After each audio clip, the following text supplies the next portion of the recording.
Flattery, when used correctly, is not a gesture of admiration but a tool of control. Most men flatter to gain approval, hoping that praise will unlock affection. But this is the thinking of someone beneath her frame. True influence is never gained by worship. It is gained by strategic recognition. A man who understands this doesn't flatter to please, he flatters to disarm. He uses words not as gifts but as weapons, measured, calculated, and aimed at weakening resistance. Compliments are not scattered. They are delivered with purpose, designed to lower defenses while raising intrigue. A well-placed compliment is powerful because it creates a mirror. It makes her feel seen in a way others fail to deliver. But it must be rare, precise, and specific. A man who says what every man says becomes forgettable. But the man who notices what no one else sees becomes unforgettable. He might compliment not her beauty, but her control, not her smile, but the way she commands silence. He sees her strategy, her edge, her flaws, and chooses to admire them. This is not praise, this is psychological alignment. She sees in him someone who observes at a deeper level, and that alone grants him access to her mind. When flattery is consistent and generic, it loses all power. It turns the giver into a follower. A man who constantly validates a woman becomes a servant to her ego, not a challenge to her identity. She may enjoy the attention, but she never respects its source. True seduction lies in making her question her hold over you. When she isn't sure whether your praise is admiration or manipulation, she becomes alert. She studies you. She tries to decode your intentions. That analysis draws her deeper. The compliment then becomes the hook, and uncertainty, the bait. The man who uses flattery with intention controls the rhythm of interaction. He may elevate her briefly only to withdraw. He may praise her presence, then redirect attention elsewhere. This push and pull creates a power dynamic. It reminds her that he is not trying to win her approval. He is testing her response. She is not being given a gift. She is being put in a position to reveal her value. Flattery becomes a test, not of her beauty, but of her reaction. How she handles rare validation reveals her emotional structure. Does she grow arrogant, defensive, playful, or submissive? Each reaction informs the next move. The man is not playing her heart, he's reading her mind. Flattery also creates emotional contrast. If the man is usually stoic, composed, and unyielding, a sudden moment of admiration hits with double the impact. It feels earned, it feels meaningful. She doesn't dismiss it. She replays it. She looks for the signs leading up to it, and wonders when it might come again. That anticipation makes her invest. The compliment, rather than being a payment, becomes a trigger, pulling her deeper into his frame. Not because she feels loved, but because she feels studied, understood, and subtly controlled. Predictability is the death of fascination. When a man becomes routine, he becomes background noise. He becomes safe, familiar, and dull. Attraction is not built in comfort. It is born in tension, in anticipation, in the unknown. A man who is always consistent in behavior, in response, in energy, gives a woman no reason to wonder. And where there is no wonder, there is no desire. But when a man becomes unpredictable, not erratic but deliberately varied, he awakens her emotions. She becomes attuned to him, not because he is always present, but because he is never the same twice. He becomes the storm she cannot predict, and in that uncertainty, he becomes the obsession. A woman wants to feel something, not just security, but energy, a spark that keeps her guessing. When she knows what you'll say, what you'll do, and how you'll respond, she loses respect for your mystery. But when you shift your tone, your energy, your presence, without explanation, she is thrown off balance. She begins to watch you more closely, trying to read what has changed and why. That attention is not forced, it is compelled.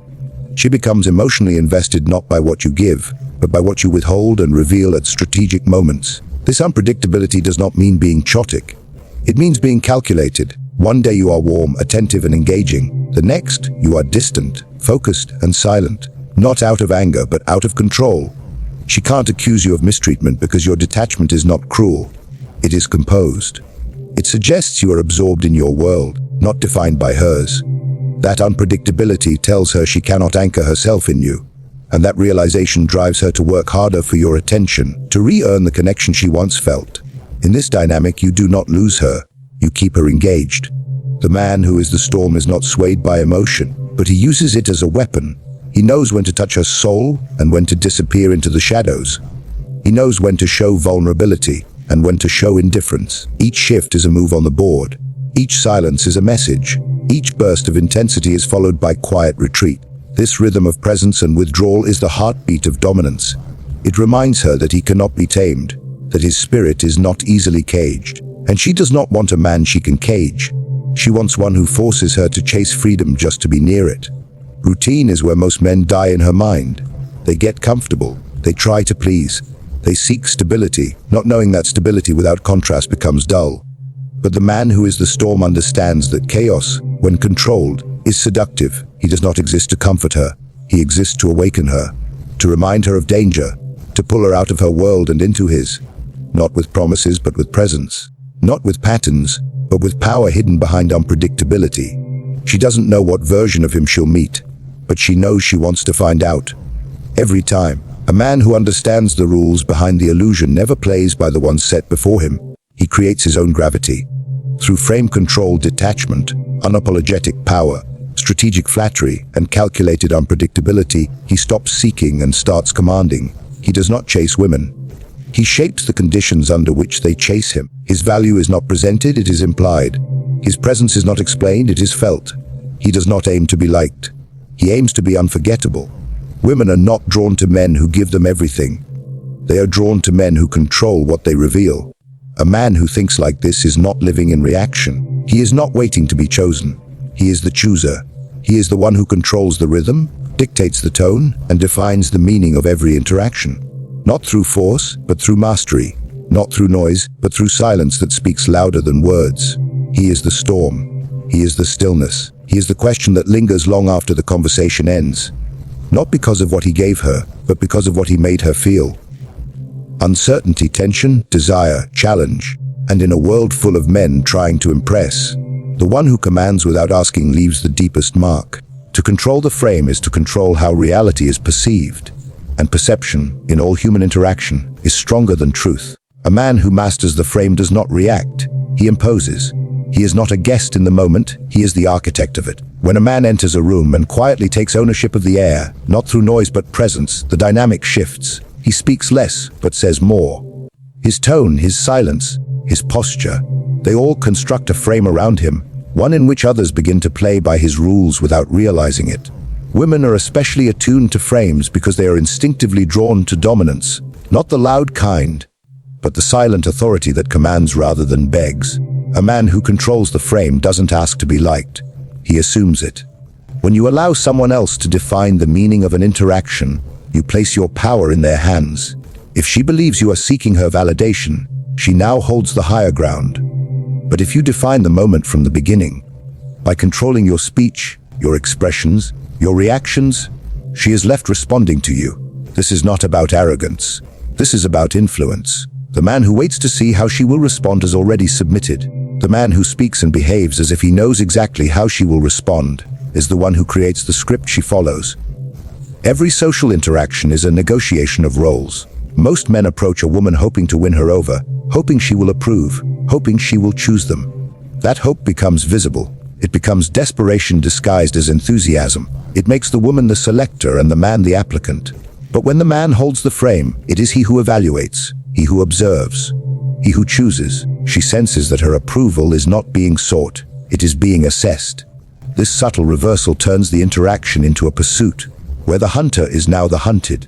To control the frame is to present your world as the only world worth entering. Not through explanation or convincing, but through certainty. A man does not explain why he is valuable. He behaves as if his value is beyond question. She must sense that he carries a purpose larger than the conversation, larger even than her presence, that he has already defined himself long before she arrived. This creates tension, intrigue, and interest.